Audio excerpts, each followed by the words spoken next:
Hello everybody and welcome to Alex Bites. I'm your host, Alex SilentWar, and it's time for another cast of Supreme Commander Forge Alliance Forever. Now, I've got a slightly different game on the cards today. First off, a thank you to Silent Warrior for sending this cast in. The honorable mention goes to Silent Warrior for being the first person ever to send a replay into the stream, so hooray! Or I guess technically this is going to be on YouTube, so I'm going to call it channel, but regardless, you get the idea. Either way, thank you, Silent Warrior. And for anybody else interested in sending a replay, you're always welcome to, because I'm always here. Anyway, we have ourselves a 4v4 match on Wonder. Now this can be slightly different. Normally I try and cast like average Joe kind of pro style games, but this is a noob match. And I say noob in the friendliest of ways because you know what? Newer players deserve love too, and they played with their hearts, and that's what matters. Anyway, so we got ourselves WAKAWAKAWAKA, glen-luke, Radrakkan, and Silent Warrior versus Tams, Seemops, Shogun, and Elm. So let's go ahead and launch the match and have some fun. I'll see you folks on the other side. And here we are in the map. Now this is a somewhat long game that I've decided to go into blind, so let's go ahead and see if I can nail this intro in the first try. Let's go ahead and start introducing our top team. Up here in the top, rocking our slightly off green, we've got Tams, our 500 ranked Aeon player. Following him up on our western slot here, we've got Shogun as our 900 ranked Seraphim player. Up in the middle for team, I guess 1, yes, is Elm as our 600 ranked UEF player. And up in the east side here, we got Seemops as our negative 300 ranked UEF player. Nice dark blue on him.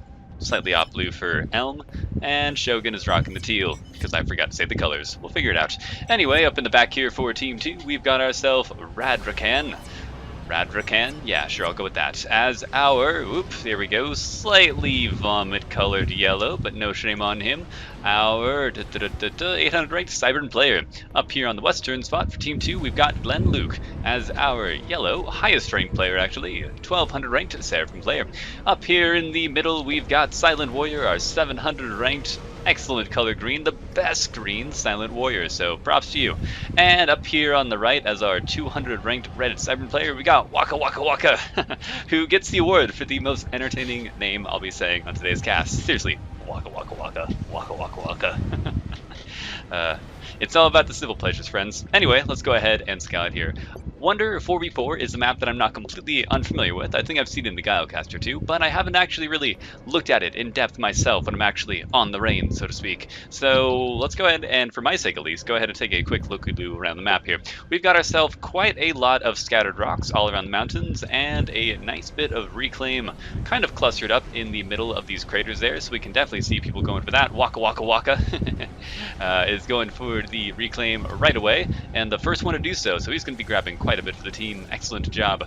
And just in case I forgot to say this during the intro, because I always do this before the intro, maybe I should start doing it the other way around, but either way, not today. Yes, thank you to Silent Warrior who sent this cast in today. Silent Warrior rocking the Cybern with his little mantis mole buddy. Yes, sent this in as the coveted first person to ever send a cast into the stream, so you get bonus points for that.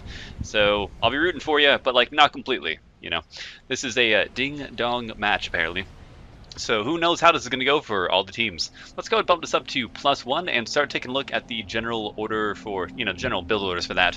We got our back air player who actually has not gone for air yet. I might just not be familiar with the meta on this, but also, might just be a thing. Our air player in the other side, on the other hand, is actually just going for land. So actually, maybe they're just going for eco first. So, I'm not a very high rank player. I don't know much. I always assume other people know better than me. Anyway, we got Shogun here against glen-luke, which are going to be our highest ranked players going up against each other on their respective teams. Actually, taking a look at the team rankings here. Nice little run by going for that. He's probably going to give himself that engineer kill. Yes, in fact, does Shogun even see those guys coming? Oh, he does, yes, but is he reacting? There he is, he's reacting, but those guys might get a kill anyway. We'll just look at that while this is going down.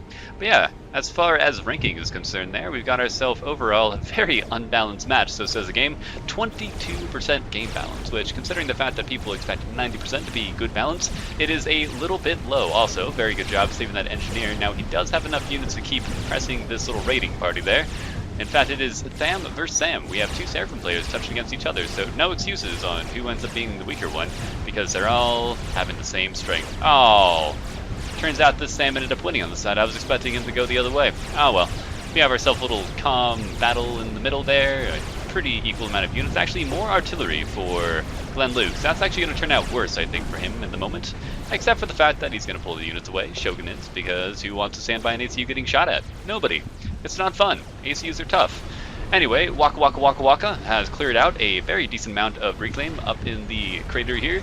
We've got SilentWar going for the reclaim on his craters. So it looks like the reclaim, the battle, if reclaim was a battle, is definitely going in terms of Team 2. We can see here, let's just go ahead and click on the steady route there. I just get so distracted when this little scoreboard is changing all the time because I get easily distracted by things. There we go. Nice, steady rows. We can see here that Team 2, yes, while is getting slightly better on the eco front, already 3k ahead as a team. And we can see here, little fluctuating totals there. Somebody might be power stalling. I think that went down from Team 1. Or somebody lost a mass extractor, not sure. Either way, things are going pretty well for Team 2 so far, because if I've learned anything, it's that generally the people who eco better and end up in a more stalemate situation, as team games can sometimes go, often ends up the victor. So far, it looks like Team 2 is in a good stretch for the beginning game, but of course, anything can happen. It's SupCom. Now, if these units just ran a little bit forward, they could start harassing that, but I can understand not wanting to. Does Elm even see what's going on? He does, but doesn't know what's what. Understandable. Does anybody have any air yet? Is this a map where you go air? Not even our back players have air yet. In fact, back player over here, Tams, is going for land units and going, kind of looking to assist with the land spam, actually. And we have ourselves finally an air factory here going straight for T2 air. So Radrakkan might be planning something a little bit suspicious here, if it does anything at all. So far the factory is content to hang out, you know? He spent a lot of time and effort upgrading. He deserves a rest. But now instead he's just going to go... Oh, never mind, that's glen-luke. The colors, they're so close. In the chat there, that yellow looks pretty much the same as that yellow. Or maybe that's just me. Maybe I have a slight yellow blindness. We don't know. Colors are weird, you know? Perception. It's all different for everyone. Anyway, we have a very interesting formation there. Now, these tanks look like they're just supporting that little tank. Right? Look at those guys. They're dancing. That is so cute. That little striker there. I mean, he's just like the same private as everybody else. You know, they're all the same rank, but he's got himself a little posse, so he's feeling a little bit more confident about himself. He's probably bragging about that to the coworkers. Anyway, so Seemops here is our negative 300 player there, having a little bit of fun. Kind of microing there with the artillery, though. And they're talking about trying to sandwich, though. These guys are having fun time conversing. I always like when people talk to each other, you know? And finally mentioning the fact that, yes, air would be very good here. Now, he's going for T2 land, actually. So that'll be kind of interesting to see. So maybe this guy doesn't air much. I'm not sure. Either way, he's kind of forgotten about it. And, well, it's not really too much of a concern, because despite the fact that Radrakkan went for T2, he's more than content to simply hang out. He's just trying to get himself up in power. He needs more build power, I would say. He's floating a lot of mass. Could definitely do with spending it faster. Let's see there. But yep, after that, it looks like he's going to have himself a con snipe on the mind there. Anyway, we got ourselves Elm here going for a slight little push there along with Seemops together to go ahead and harass a little bit. I think that with the commander up there in the middle there, that is definitely going to be a hold for WAKAWAKAWAKA. So he's going to appreciate that. Looks like he's asking for energy, actually. A lot of people are asking for energy. What is he going energy for? A comm upgrade, which is apparently not showing. He must not have notify enabled. But he is going for, I wouldn't be surprised if it's gun. I can't tell. It's in the right arm. Like, apparently, like I see sometimes the cast, like, I was like, oh yes, I see from the side of it, it's apparently going for gun or something. And I think that if you look at that, maybe you can see. I mean, it wouldn't be on the right arm there. Maybe it's the middle arm. I'm just going to go ahead and assume that's a microwave accelerator. Or T2. I don't know, we'll find out. I mean, it looked like it was on the right arm there, but the right arm is like microwave, and no way he's doing microwave laser. That thing's expensive. Anyway, let's go ahead and see. Is it? Yeah, it is. That's what you do when you're sniping. That's a late game thing. Anyway, we see here a very decent mass of units there building up for Team 2. It looks like they're definitely getting a slightly greater amount of units there. We got Gun on the commander there. These guys are going to plan for push. We got Gun on glen-luke. Gun coming up for Silent Warrior. I'm going to assume Gun coming up for WAKAWAKAWAKA. I love saying that name. And yeah, things are going pretty well even, I would say, at the moment. But eventually we're going to have an attack here, and we can see how everything goes. But the mass differential here, reclaim-wise, and then eco behind that, 68k for Team 2, and 47k overall for Team 1. So Team 2 is definitely going to be the veteran in these engagements. Oh yeah, Glen-Luke is going for a full-on aggressive commander. He's got gun. He'll have nano. He's going to have himself T2. So this commander is going to be a force to be reckoned with. However, also be reckoned with, T2 point defense. That's what Shogun's got on the mind. He wants to go ahead and lock this area off. He wants to say, no thank you, please don't come in my territory. But, will this commander be deterred? We'll find out. Alright, we have lots of commander upgrades there. Okay, so WAKAWAKAWAKA decided to go for T2. He must not have radar as sight, because that T2 is definitely in range. Now, in a second, let's take a look at what he sees. Not a thing. Let me tell you, that's why you want radar, folks. I'm saying that like I know things. Oh, that's going down by the missiles. Okay, so he built that shield up just in time. He's going to want himself a little bit of missile. Oh, but he's going for the repair. That's going to hurt. Repair is expensive. No, just go. Oh, and he's also upgrading the shield generator as well. He doesn't have the eco for this, but he finally realizes what he really needs there. Attack missile defense. But it looks like Seemops there just building up a little army of mobile missile launchers, going to have a grand old time. But the attack is going in for Glen-Luke here. Helm is definitely nervous about the odds there. He's just rolling forward there. Where is that commander behind all this stuff? There must be a commander in here somewhere, I would imagine. There's that commander. Look at him leading the fray there. I would imagine we have Silent Warrior's commander in here somewhere. But so far, I'm not seeing it. Maybe I'm blind. Happens a lot. Anyway, it looks like this attack is definitely fizzling out for Glen-Luke, so he's going to be careful. As mighty as that commander might be, he can't hold out forever, especially if these units manage to get in behind and sandwich him for the rest of the army there. He's got a lot of repair, though. 86 health per second. That's tough. Where's Silent Warrior's commander? If his commander was up in here, he'd be able to maybe save his ally. But this is actually starting to look just a little bit sketchy for Glen-Luke. His units are streaming in. Silent Warriors here. It's going to be tight. If everyone is forced on him, I think they can polish him off. A pink going after somebody there. Come on, guys. Charge the commander. You can do it. I mean, I'm rooting for Glen-Luke. Nobody deserves to die, but still, you can kill him, I imagine. But they might have missed their opportunity. Glen-Luke there with the entire might of the armies raging after him. Might just be able to get back in range of his guys in time. We'll find out. He's going down, though. He's at 4,500 health. We've got Silent Warrior's commander here to start assisting killing units there. Oh, and he got himself a vet level, looks of it. He is healing. Shogun is chasing hard after him, but it looks like Glen-Luke is going to be able to hold passes here. He's just regenerating health more at this point than these guys can possibly shoot back. Although we do have some T2 tanks suddenly rolling up in here. Didn't see those coming. And maybe Glen-Luke didn't either. Uh-oh. Uh-oh. Let's make sure nothing crazy is happening elsewhere. Nah, nothing crazy is happening elsewhere. We can keep focusing on this. Glen-Luke, oh my goodness.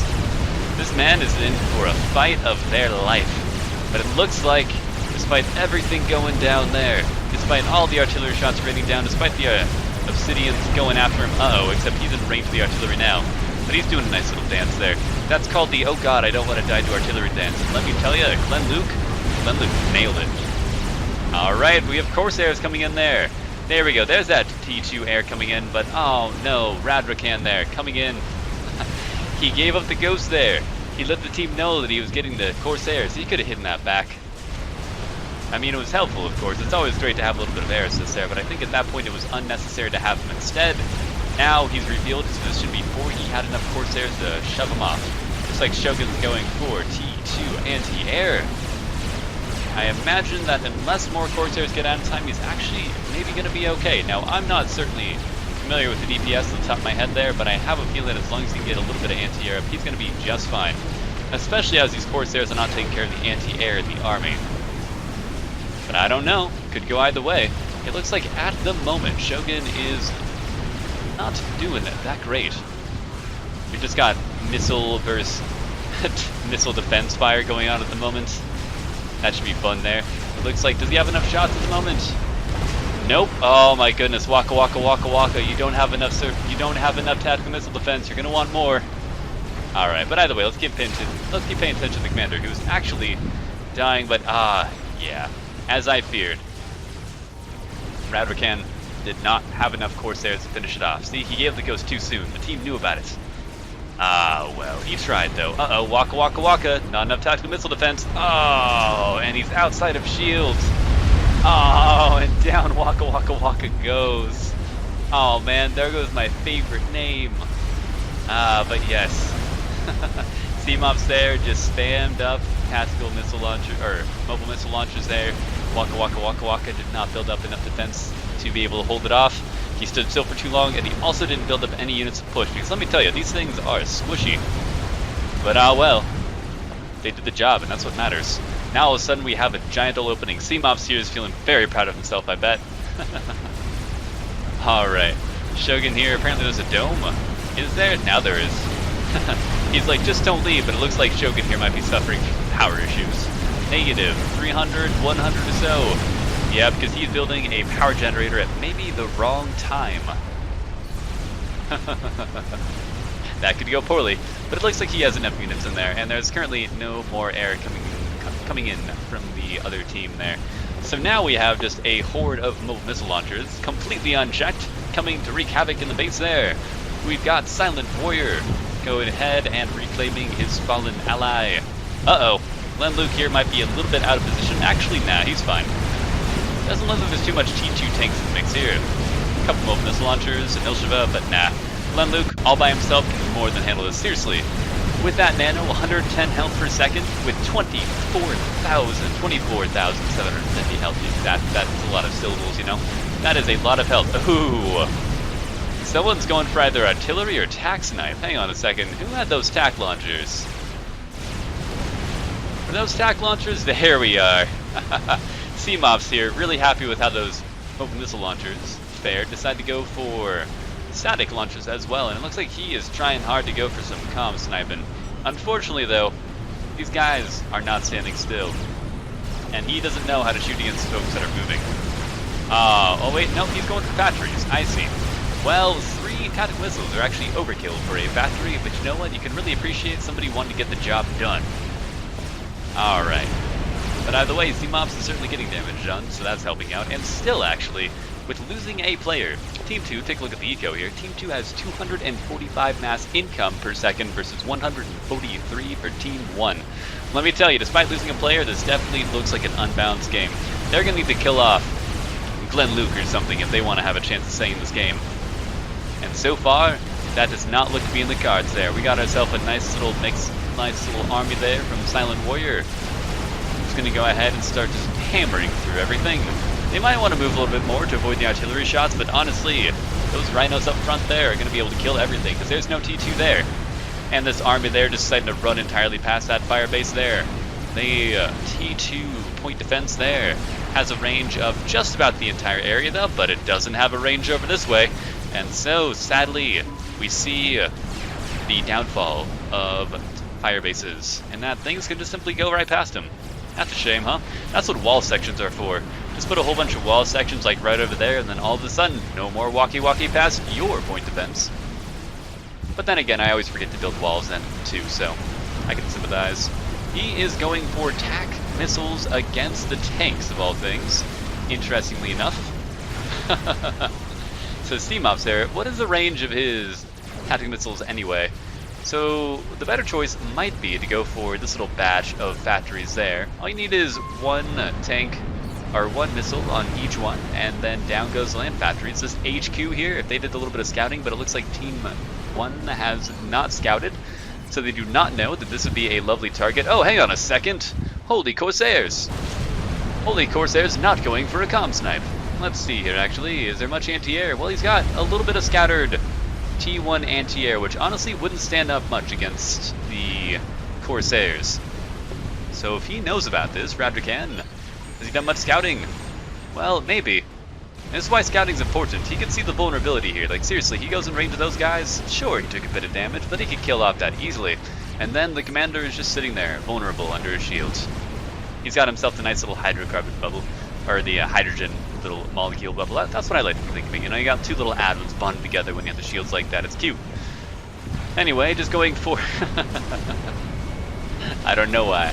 It might be me laughing, but he's just going after units. A little bit of T1 point defense. That is not the most math efficient choice, I think.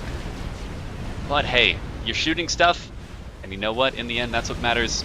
Speaking of units with missed opportunities there, these Corsairs could definitely kill off this player right now. Let's see, they could also kill off this player. And they could also kill off that player. So speaking of things that they need there, Shogun here is talking about how they need spam. You also need anti-air. But maybe not. Because Radrakkan is not interested in pushing for it. There we go, Tams is talking about it. A little bit of upset talk. Oh, Tams thinking all chat there. Yeah, he's going for air. Alright, so maybe Tams will learn something from this match. He's just going for all land. Looks like maybe he's realized it. Oh yes, the realization comes all of a sudden. Will he go for air?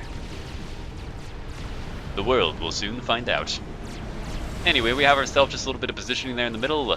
Nobody's really interested in doing too much on this right side there, except that actually, looks like our back Tams here is starting to go for a little bit of a push there. But sadly, as tough as Obsidians might be, I don't think they can stand against all this. And let's go ahead and just watch those guys melt. Oh yeah. Yeah, they are not tough enough. If you want even to have a hope of surviving, you gotta kite. But they bravely march straight into enemy hands. And I'm just still upset about the fact that these Corsairs aren't really attacking anything at all. It's so much sniping to be done. But he is having fun killing units. So again, if you're killing stuff and having fun, isn't that what matters in the end? And so we have Seemops here, who's gone for T3. What is he going for? Well, he's going straight for anti-air, which actually in this case isn't the worst decision, but actually against the Corsairs, I think going flak is a better choice after all. How do I stop tracking oh, he accidentally tracked his unit there. Just hit home, I think. That's how I get out of it. Home? Or is it end? Or whatever. Just trying to get the camera back to something. Alright, we have the Corsairs going in on the attack now. Sadly, Seemops has got an anti-air, and these Corsairs are not really targeting anything whatsoever. Or are they? Are they? Not quite. They're having fun. Oh! And actually, speaking of which, Seemops has decided to pick up the slack on the air. And actually, that is a T3 air unit I see, right? Where is that factory? Ah, there it is, hiding in the back. There's that air factory. I think getting under a shield would be good, but still, you admire the secrecy of it all. Man, I feel kind of like a jerk. It's like my inner critic is coming out this match. I do apologize. Oh, we got ourselves artillery coming out. That's always fun. Where is it? I saw artillery. I saw an artillery shot, or was that a tactical missile? Oh, there's the artillery. There it is. Got 25 kills so far. Oh, just gonna keep flapping down units. Flap. Nope, nope, that missed actually. We have Seemops going for not only air, but also a fat boy. Well, if nobody's really messing with you for a while, you could definitely get that up. However, at 75 mass a second, and with currently nothing in the bank, let me tell you, that is gonna take a while to get up. But hey, you know what? You gotta live your dreams. I think it worked out pretty okay in the end, despite the fact that Team 2 has pretty much air superiority by virtue of the fact that there's pretty much no air for Team 1. They aren't really using it. So honestly, while I did get T3 air up, and I would normally think, hey, you know what, you should get up more T3 air. Honestly, it's not that necessary. Just these few ASFs are probably going to be enough to hold this guy, to hold them all back. Let's see here. Looks like we have folks trying to gun down Shogun. Currently no real anti-air yet for Team 1. Not yet realizing their folly, but suddenly, oh wait, I was about to say, suddenly he's going for it? No, instead of tactical missile launchers, you really do need anti-air, Shogun. The key to your salvation is at hand. All you need to do is stop building tactical missile launchers, and instead, build the other things. But honestly, the T3 air from Seemops is going to take the cake. These Corsairs just running off map. That won't save you for long, my friends. Oh man, this is how people in my stream must feel. Let me tell you, whenever I actually play the game and people see all the mistakes I'm making, this is how they feel. Like, let this criticism not let you all think that I think I'm that good, because I'm not. It's just so easy to spot the mistakes when you're watching it leisurely from the comfort of your not in a game computer. but he lost his T2 land HQ. So that definitely is a blow. But fortunately, his life is not over yet. So it's not that bad of a blow. We have Elm here making the critical mistake I see so many people make of just turning all your T2 factories into HQs, which is not necessary. But hey, you know what? Everyone can be an HQ. It's like making everyone a manager. Why not? We have ourselves a ton of reclaim building up in the middle. Honestly, more on Team 1's side, but also, honestly, more of a no man's land at this point. But these guys could definitely try and sneakily get some engineers up to start getting that reclaim there. And it looks like Silent Warrior has managed to completely take the right side over, for the most part. So Seemops here, not taking advantage of that opportunity, but that's okay. It still worked out because he's got himself a fat boy and you're halfway done. Let's go and see what kind of end games we got going for the other team there. It looks like Silent Warrior has gone for cloaking on his ACU, and what do you know, I can't even see it. Oh wait, nope, there it is. I spotted it. So let's see there. So we got cloaking on that commander, and it looks like, holy crap, do I see microwave laser? Hang on a second, has Silent Warrior gone for microwave laser and I didn't even notice? Let's go ahead and take a look here real quick. That is indeed microwave laser. So Silent Warrior here, like a mouse, is just going to charge through these units. Let's watch. Let's slow this down a little bit. Actually, my game's stuttering a little bit there. My computer's not that great. Let's go ahead and get back to observer mode and just watch them mouse. It's not often I see a laser commander out on the field. That is satisfying.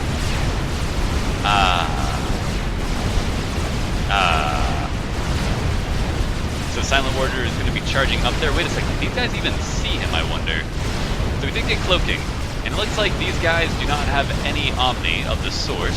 Now, once he gets in range of Shogun's commander, he's going to be in range of his Omni, but still, he's essentially had a clean pass this entire time so far. And let me tell you, that is a good feeling. And we have gunships along with, I was about to say Corsairs. Nope, no more Corsairs there. Just T1 Air. So Elm here, it looks like has given up the ghost there.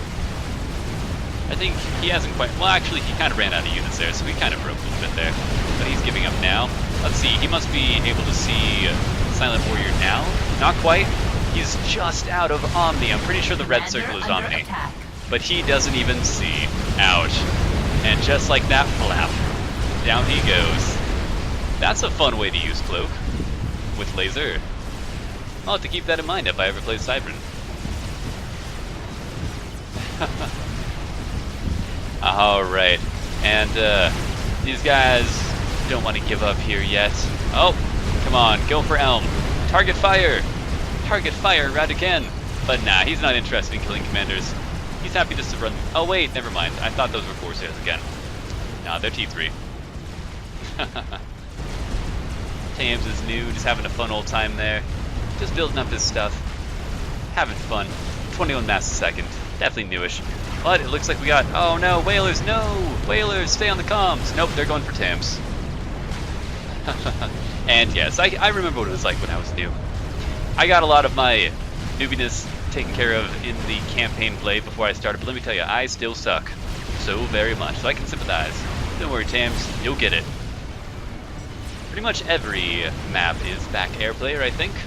It's a pretty safe bet. But now we have the commanders charging in. Just running a victory lap.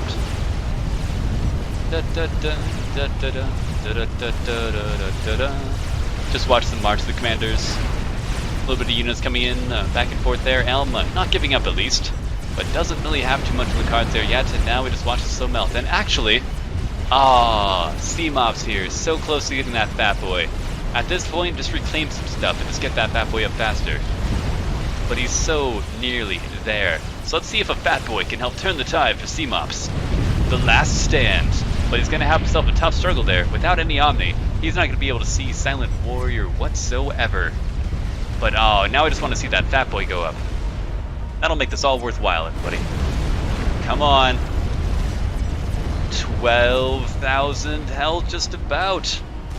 We're nearly there. We're so close, 95% of the way there. Uh-oh, but we have strap bombers coming in. That's just mean. Oh wait, we have T3 air, it's fine. Anti-air, it's fine. Totally. And they aren't going for commander yet. Just let him get up the stat boy, guys. Let him live his dream. Alright, and Seemops, as his final dying wish, will get that up as the commanders move on his position, but at least the fat boy got up and will promptly die probably in less than a minute. But you know what? I think the moral high ground is with Seemops here. But sadly, so is the laser. Yeah, that commander has a lot of HP, 54,000 health. Now that's powerful. Just imagine how much health you'd have with T3 engineering suite. But down goes Seemops, kablooey, and so ends the match. Let's see, at a 31 minute there. That was a pretty nice game there. Silent Warrior sent this in with saying, I don't care about the desync, no big deal. Saying this in, saying it'd be nice to have a change of pace watching a slightly more inexperienced replay than I typically cast. And you know what? I agree. It's nice to have some differences there. You know, it's kind of fun to be able to watch and say, hey, I could do that, because honestly, I make enough mistakes when I play. So, it's nice to pretend like I would play better in the situation. But either way, that was fun. Just a nice little casual, newer player game. What is it called? Let's see. We got ourselves pros, we got average Joes, and I guess just noobs. Noobs is a bad connotation, though. We're not going to be mean to them because these players, they played with their hearts, and that's what matters. So, on our Wonder 44 with Seemops, Shogun, Elm, and Tams versus Radrakkan, SilentWar, glen-luke, and WAKAWAKAWAKA. Our Team 2 has taken the win. So I hope you all enjoyed. This has been Alex Bites. I'm your host, Alex Leonard, and I am signing off. See you next time on the other side.